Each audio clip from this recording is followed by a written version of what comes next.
Welcome to Between Two Rooks. Today we're starting a new series where I explore some chess openings, and in this episode we talk about King's Gambit. I played King's Gambit against my friend in a blitz match, and I will share some conclusions and some interesting positions out of this match in this video. First of all, please let us know in the comments if there is any opening you'd like to see in the series, because that was a lot of fun for me personally. Try out new things and play different positions, so I'll be happy to explore something else, and you can be the one who gives me a good idea of what to play. So let's get started with the King's Gambit. First of all, King's Gambit is a chess opening that starts with e4, e5, and pawn f4. That was very popular in the 18th century. That was known as a romantic era of chess, where people didn't care about developing pieces, they just loved attacking, sacrificing, doing crazy tactical moves. So f4 is a good move for people that are like this. If you have an aggressive style, if you love attacking, if you don't care about developing pieces that much, putting your king into safety, if you don't care about your pawns, you can try out King's Gambit.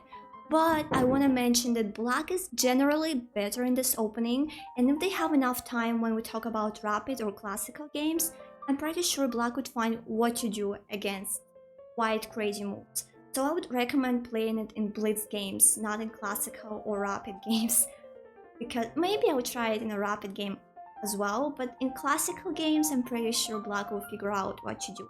But in blitz there are too many options, all of them are very aggressive, so there are a lot of chances that white wins. And in fact, in the match that my friend and I played, in 5 out of 6 games, white won. Even though in many cases black had very promising positions. So, just so you know. But I would also want to mention that I wouldn't recommend King's Gambit to anyone who's below 1,500 points, or even maybe you have to be like 1,800 points, because the opening is quite complicated and it's counterintuitive. You break a lot of fundamental principles, such as putting your king into safety, developing your pieces, having solid center and pawn structure.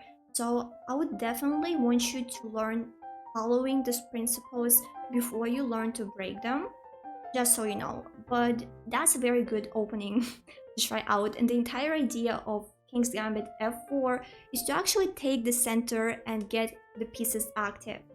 The biggest disadvantage out of this opening is that it opens the white king. But there are 5 things I learned from the match that we played, and you can try to prove me wrong in the comments.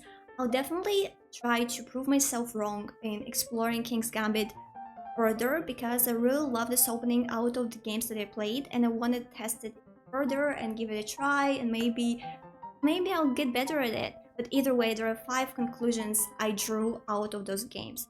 First and foremost, you need to prioritize the activity of your pieces over having some material advantage.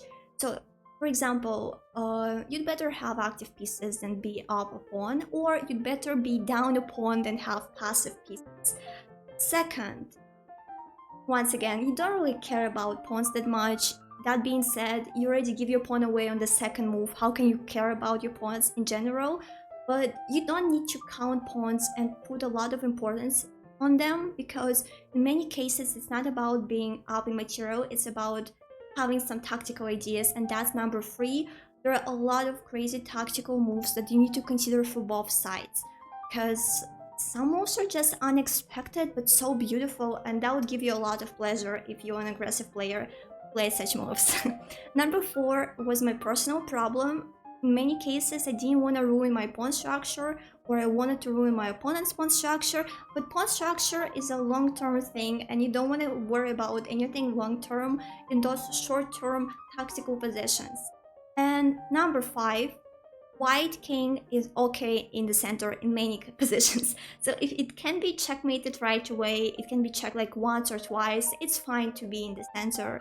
And well, those are the conclusions that I drew. I'm going to place them on the screen so that you can read them out, and now I want to show you some moments out of our games so that you can try to notice those conclusions and maybe once again prove me wrong, because the truth could be learned out of arguments. Anyway, let's get started with the King's Gambit. When somebody plays f4, it's very unpleasant for black because it really makes you nervous when someone wants to attack you right away. But black has like 3 good options. The first one is accepting the gambit and playing pawn takes f4. The second one is going into the counter gambit and playing d5. And the third one is like accepting the fate and just playing knight c6 and d6, continuing the development. But my friend and I tested different variations out of the accepting variation and the counter gambit. So I want to just show you some moments out of those games, and I'll try to show all the positions from white's perspective anyway. So in the first game, what I learned is that it's okay for black to defend the pawn on f4 by playing g5, which looks counterintuitive, and actually, as far as I noticed, that's the only pawn that black could be okay defending, and they actually want to defend it. That's what I did. And let me just show you the position that just shocked me a little bit. At this moment, I thought that f4 was my obstacle. That was just a bad pawn that I'm still gonna lose anyway, and I wanted to ruin the pawn structure that my opponent has by playing f3. As you can see, that wasn't a very good move. Instead, I could have continued developing pieces, being aggressive, developing the knight first, and after white defense, playing bishop h6, once again developing and defending this f4 pawn, the only pawn that deserves defense, I guess. And after that, black is still gonna lose the pawn in a couple of moves, for example like this, but black doesn't care. I mean, now they're up a pawn and they just want to develop pieces quickly and castle maybe alongside. So that's about it in this position. And there was another moment I wanted to emphasize. Here, white played knight g4, and once again, I was intimidated to take the knight and improve my opponent's pawn islands and have my pawn being weakened on f6. But the reality is g4 is also a weak pawn, and I didn't think of that, so that was okay to play this position. And as you can see, in many games, it goes beyond the middle game. So it's about trading queens, and even if the engine says it's equal or one side is better, it could be completely different in reality, especially in blitz. And once again, about pawn structures and pawns, I want to show you the position that happened in the second game. Here, for some unknown reason, I played pawn d4. I thought I saw some tactics afterwards, but practically I just blundered my pawn. And during this stream, and by the way, if you haven't seen it, please watch. It could be interesting for you to see our thought process. Here, I thought that black would just take with the queen, trade queens, and play an endgame with an extra pawn. But even in endgames, you don't care about the number of pawns because white has a lot of compensation here, having 2 bishops, one of them is attacking. And here, it says it's equal. Yeah, white pawn structure is ruined. They have 1 less pawn, but nobody cares you have 2 bishops. That's very interesting. That's why after d4, black should take with the bishop, but the game continues, and let me show you a mind-blowing position. You can pause and try to find what white should do here, because I didn't find it. And if you're ready to unpause the video, let's start watching. White could have played bishop d6, and like, what? If black takes, knight takes, check, f7 is hanging. So let me show you an approximate variation. The king goes away, rook f7, g3, and white is okay trading queens and then castling. Black is up a piece, but nobody cares. Look at this king. White pieces are more active once again, and this is just mind-blowing and beautiful. And of course, I didn't find this variation, so we just continued playing. And another moment I want to show you, once again, black is up a pawn, but who cares? Because white pieces are more active.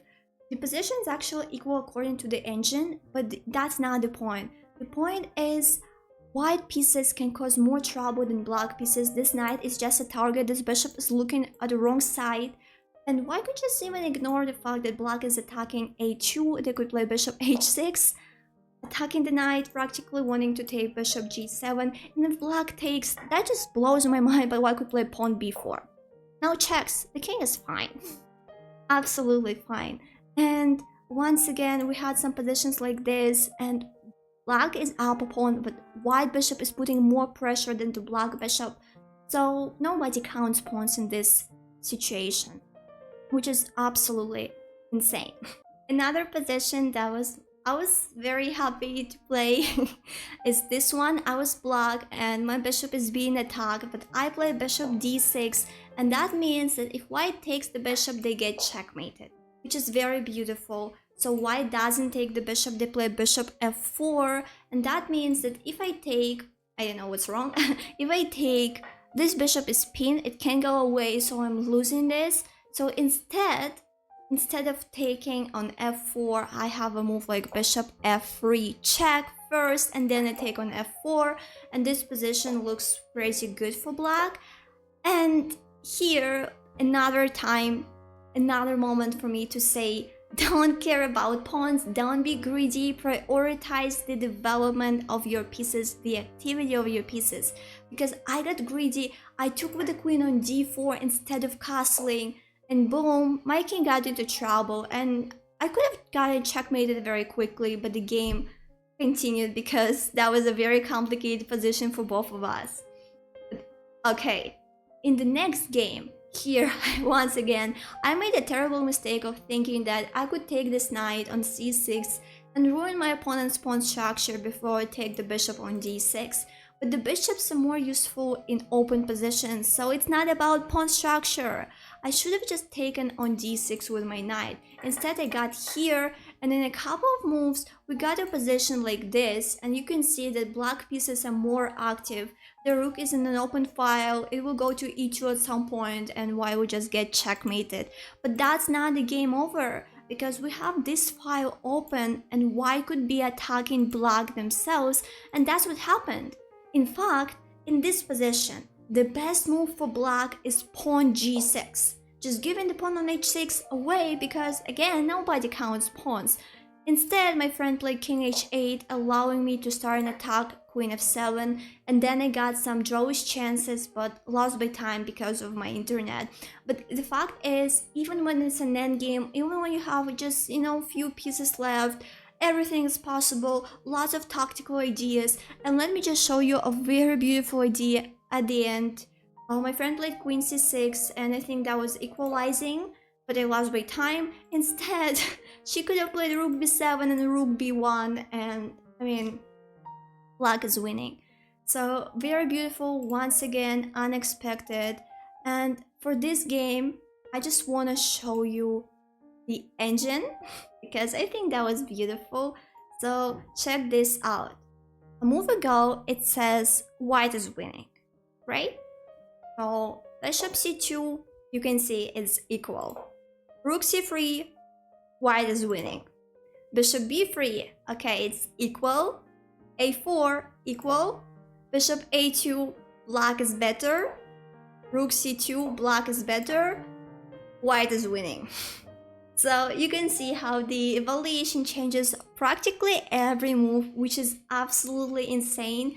And there are lots of tactics that you always need to look for.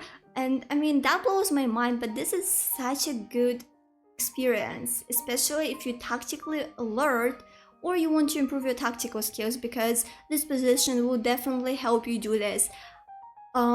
This opening, King's Gambit, but at the same time, if you're not sure on your tactical skills, that's a very complicated opening to play. You just waste your entire time trying to look for all those possibilities because there are a lot of them. And I want to focus on the last game the longest because that was just a beautiful moment out of it. You can see that black is attacking the pawn on h4 many times.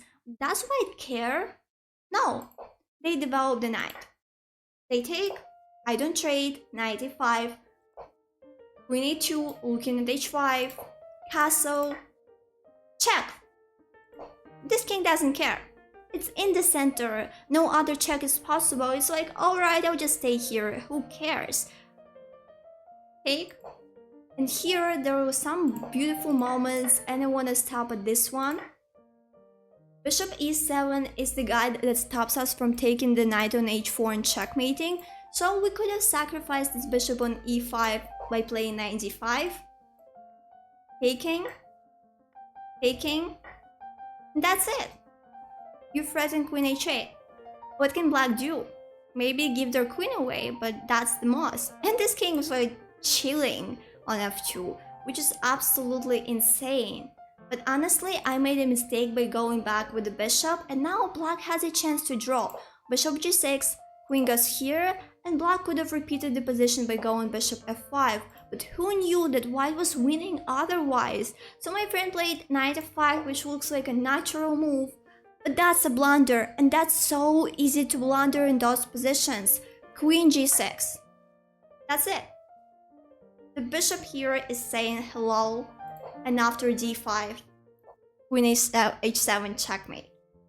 So once again, as you can see, all positions are extremely difficult, a lot of tactical moves, even if that's an endgame.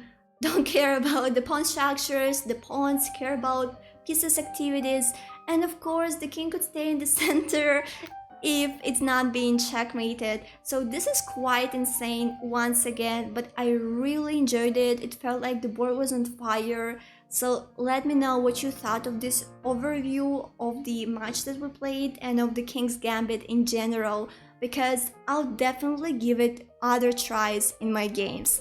So thank you so much for watching. Hopefully that was instructive and educational. See you soon.